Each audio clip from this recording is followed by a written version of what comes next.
37,000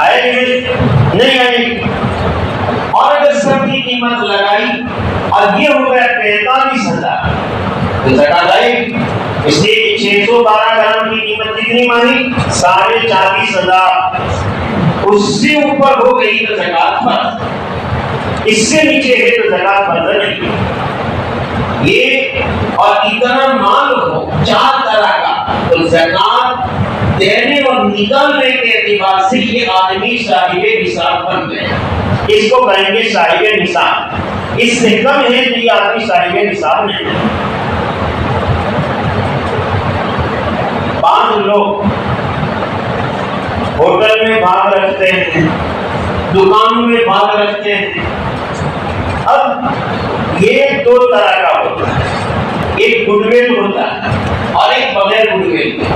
hotel ہے good will کی نہیں کرائے کی تو اس میں تو جتنے پیسے لگائے سب پر زکات آئے گی۔ 1 لاکھ روپے میں نے دیے ہیں کسی ہوٹل میں اور وہ ہوٹل کرائے کی، زمین اور تعمیر ہماری نہیں ہے تو پورے پر زکات آئے گی۔ اور اگر گڈ ول رکھی ہے تو، اور گڈ ول میں میں نے 1 لاکھ روپے دی، میرا حصہ 1 پیسے کا 1 لاکھ روپیہ میں نے دیا، تو اب دیکھیں گے زمین کی کتنی قیمت، تعمیر کی کتنی، تو زمین میں، تعمیر میں، اندر کے ڈیکوریشن میں جتنا لگا ہے اس میں زکات نہیں۔ مثلا 85,000 زمین، تعمیر اور اندر کے ڈیکوریشن ٹیبل وغیرہ میں لگے جن کو بیچا نہیں جاتا، تو ایسے میں 85,000 میں زکات نہیں۔ اور 15,000 کس میں لگے؟ ٹرن اوور مال، چاول ہے، گیہوں ہے، آٹا ہے، آ رہا ہے، جا رہا ہے، تو یہ 15,000 اس میں لگے تو اس میں زکات آئے گی۔ تو اگر ہم نے گڈ ول میں بھاگ رکھا ہے تو جتنا حصہ گڈ ول میں لگا، جیسے مثال تھی 85,000 گڈ ول میں لگے اس میں زکات نہیں، اور 15,000 ٹرن اوور مال میں لگا اس میں زکات ہے۔ زکات کا مستحق کون ہے؟ نصاب یہی ہے 612 گرام چاندی، لیکن اس میں صرف 4 مال نہیں گنے جائیں۔ زکات واجب ہونے کے لیے تو 4 مال ہے، اس صرف 4 مال میں زکات فرض ہے، لیکن زکات لینے کے لیے 4 مال بھی، ان کے علاوہ دوسرے جتنے بھی ضرورت سے زائد مال ہوں، سارے کے سارے مال کی قیمت ملا کر اگر 612 گرام چاندی کی قیمت کے برابر پہنچ جائے، یعنی 40,500 کے برابر قرضہ معاف کرنے کے بعد، قرضہ نکال دو، اس کے بعد اگر اتنی بچت ہے یہ آدمی زکات نہیں لے سکتا۔ ایک آدمی کے پاس سونا چاندی نہیں، کچھ بیلنس ہے 5-10 ہزار روپے،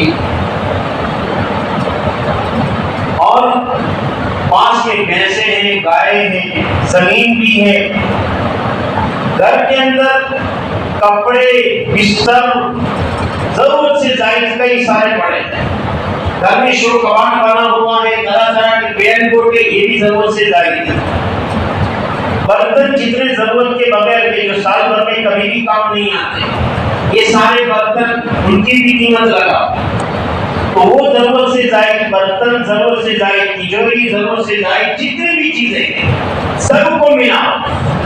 کسی کے پاس 5 بھینسیں ہیں، 3 بھینسوں سے اس کا گزارا ہو رہا ہے، 2 بھینسیں ضرورت سے زائد ہیں، یہ ساری قیمت، ساری چیزیں ملا کر اگر 40,500 کے برابر آج کے حساب سے ہو جاتا ہے، یہ آدمی زکات کا مستحق نہیں ہے، اور اگر اس سے کم ہے زکات کا مستحق، ہاں اس کے پاس ہے 1 لاکھ روپے کی ملکیت، لیکن ساتھ میں قرضہ بھی اس کا 70,000 روپے، تو بچا کتنا؟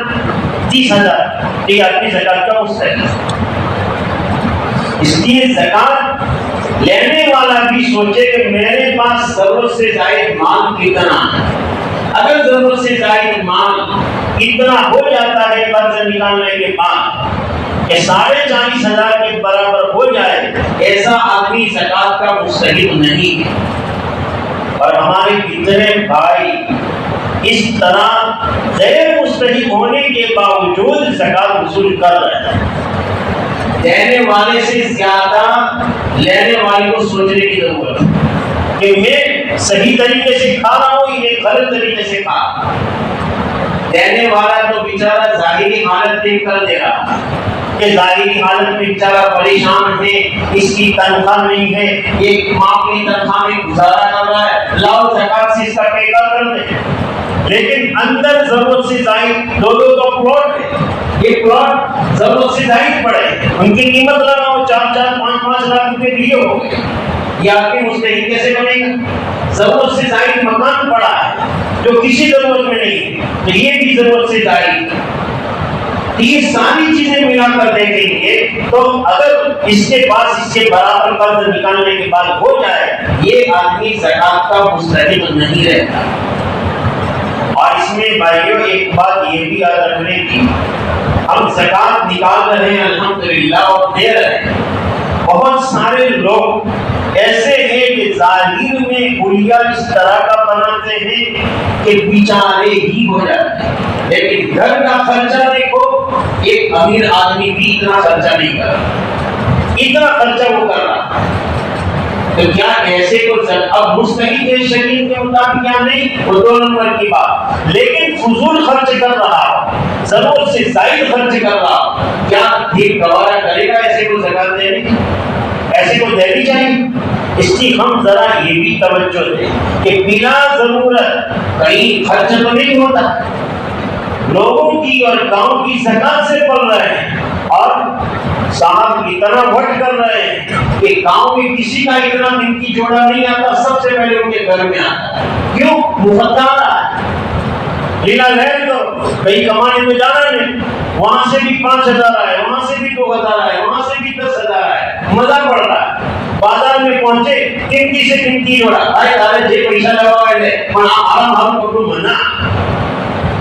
اب پسینہ ان پیسوں کو لگا نہیں, اس لیے مفت کا قیمتی سے قیمتی جوڑا پہن رہے ہیں. حالانکہ ہونا چاہیے جب ہم اپنی ضرورت پوری کر رہے ہیں تو ضرورت کے مطابق جوڑا ہونا چاہیے, ضرورت کے مطابق چیزیں ہونی چاہیے. 5 گرامیں دیکھ کر دکھ ہوتا ہے بھائی.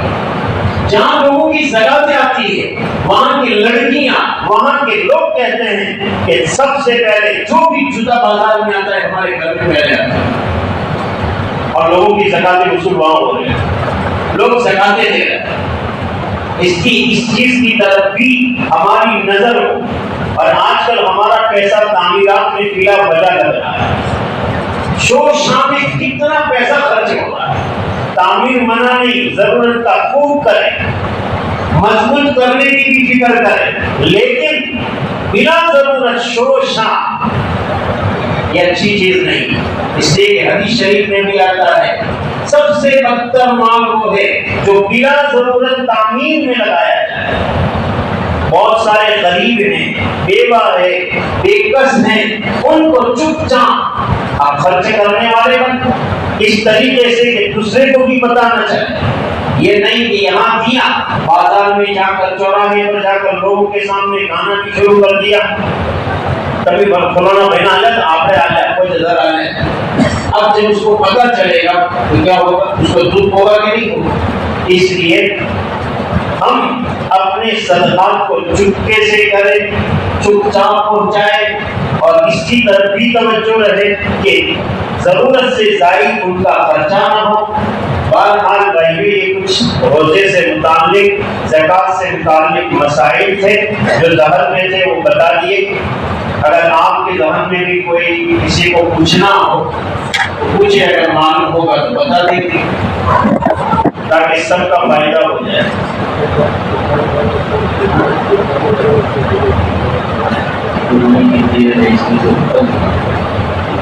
یہ جو مثال پتا ہے زکات لینے کا, کہ ضرورت سے زائد جتنا مال ہے وہ سب ملا کر دے دیں گے, یہی مثال قربانی کا دی. ہاں, اور یہی مثال صدقہ فطر کا کہ صدقہ فطر کس پر واجب, جس کے پاس ضرورت سے زائد جتنا سامان ہے سب ملا کر 40,000 کے برابر ہو گیا تو اس پر صدقہ فطر واجب ہے۔ قربانی کے دنوں میں اگر یہی حساب ہے تو قربانی واجب، اور یہ آدمی زکوٰۃ نہیں لے سکتا۔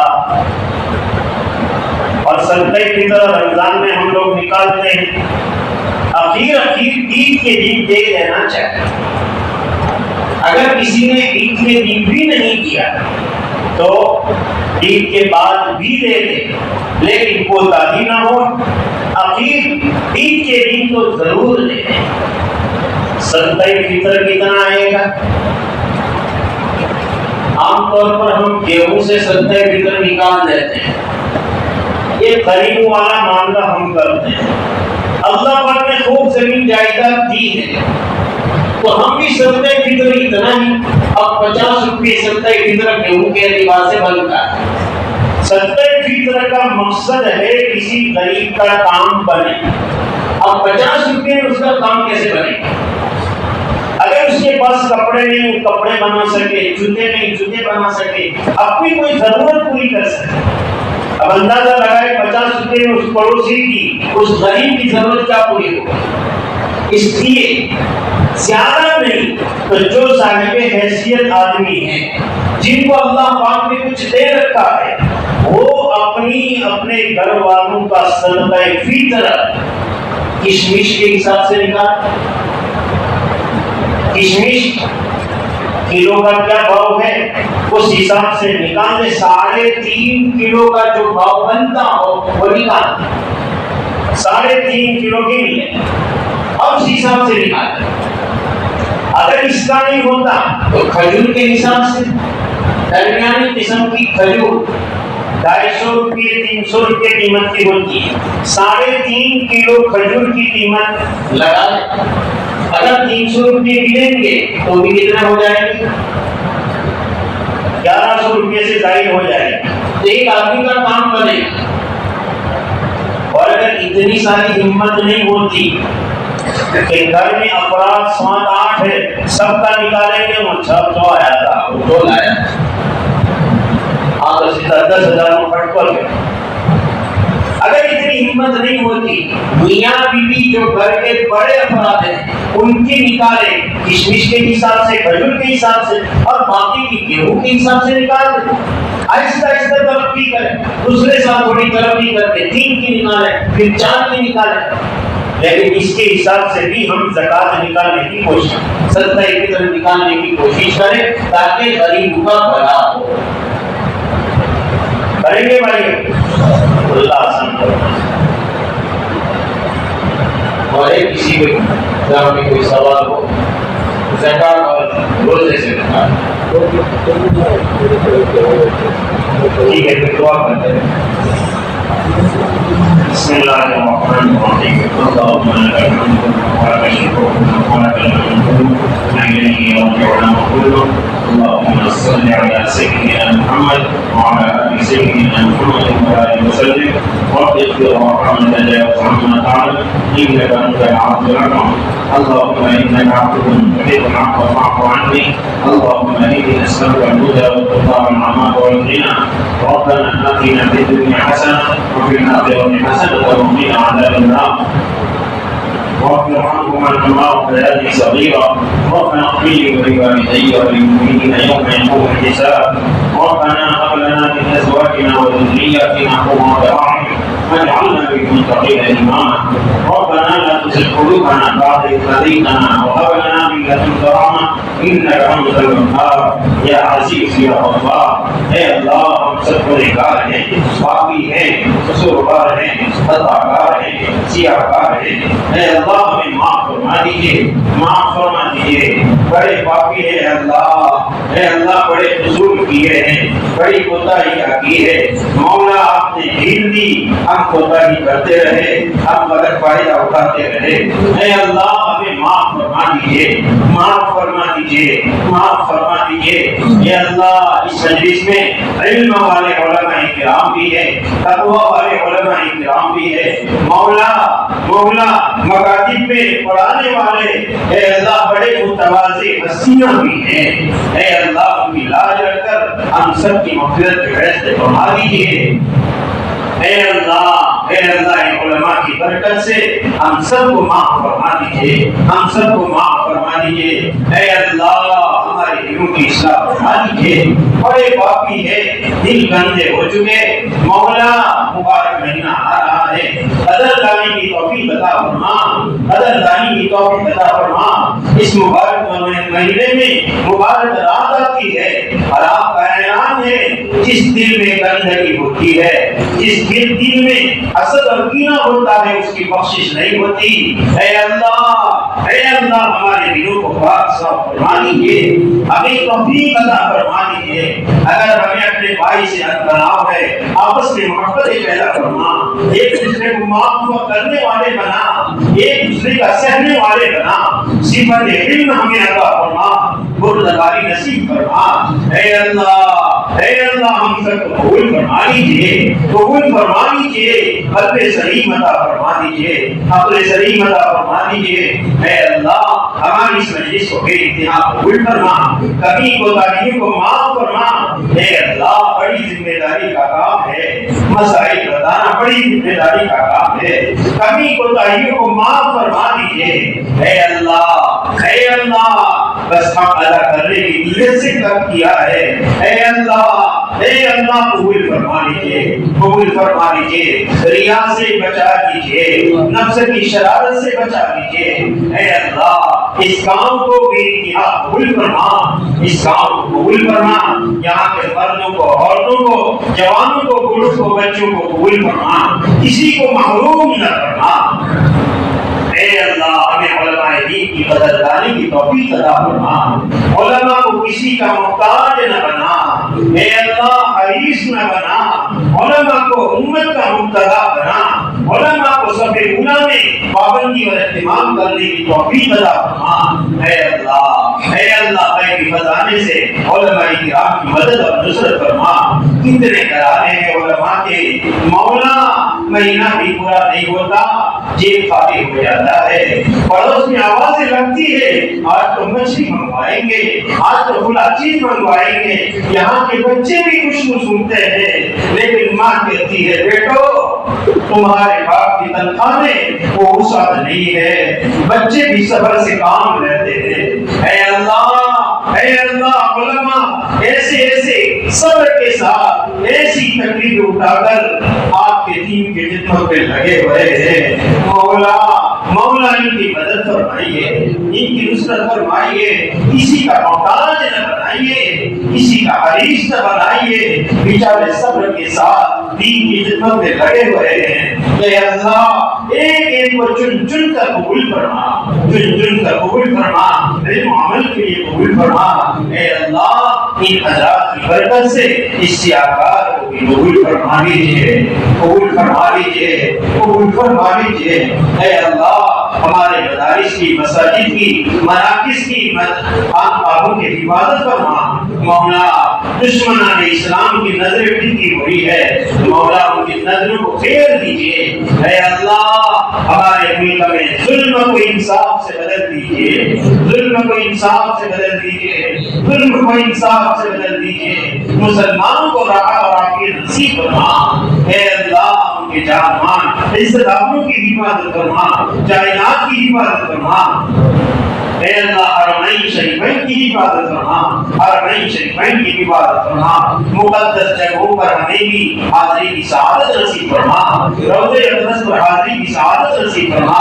اے اللہ دنیا میں جہاں بھی دین کی محنت ہو رہی ہے، جس شعبے سے بھی ہو رہی ہے، ہر ایک کی حفاظت فرما، نظر بد سے بچا لیجیے، نظر بد سے بچا لیجیے۔ مولا رمضان کا مبارک مہینہ علماء کے لیے بڑا کٹھن مسئلہ ہے، اللہ در در کے ٹھوکریں کھانی ہے، گاؤں گاؤں جانا ہے، چندے کی نسبت پر جاتے ہیں، دل پر پتھر رکھ کر جاتے ہیں، کہیں تو کوئی بچہ کہتا ہے چندہ والا آ گیا، کوئی تو کیا سے کیا القاب دے دے کر پکارتا ہے، سب سے کرے اللہ۔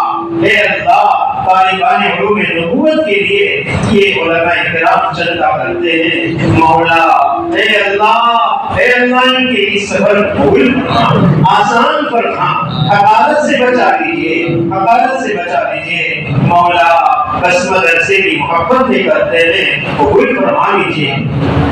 اے اللہ، جنہوں نے بھی دعا کے لیے کہا لکھا یا کسی بھی طریقے سے متوقع ہو یا ان کا ہم پر حق ہو، ان سب کی جائے تمنا کو پوری فرما۔ اے اللہ حلال مال، اے اللہ حلال مال ہمیں عطا فرما، حرام سے بچا لیجیے، ہمیں اپنے پہلوؤں کا صحیح حق ادا کرنے کی، وراثت ادا کرنے کی توفیق عطا فرما۔ وصلی اللہ تعالی علی خیر خلق محمد وعلی آلہ وصحبہ اجمعین برحمتک یا رب۔